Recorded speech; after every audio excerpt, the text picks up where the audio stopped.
Timba dhula mar piny Kenya ma jotugo ma hikgi ok tin ne ok ohinga 15 odhi nyime gi timo ikruok ne tuke mag CECAFA mag jotugo ma hikgi ok ohinga 15. Timno osebedo ka timo rake kambi ma utalii kendo bago tuke mag osiep ka giikore mar rwako welo e pacho ka. Kocha margi Leonardo Dipo yango geno ma gin go mabiro timo makare tukego mabiro chakore wuok tich juma manyien nyaka tich adek.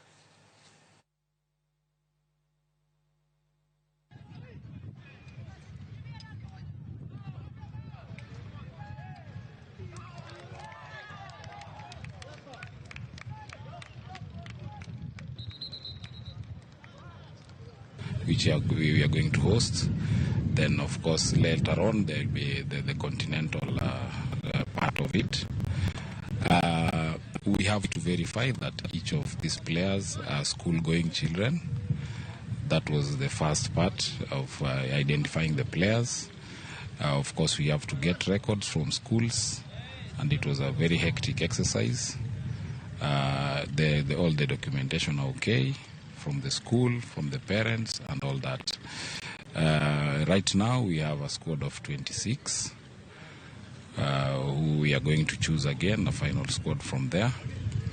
The tournament is scheduled to start on Monday, and we are hoping that we are going to do our very best as the hosts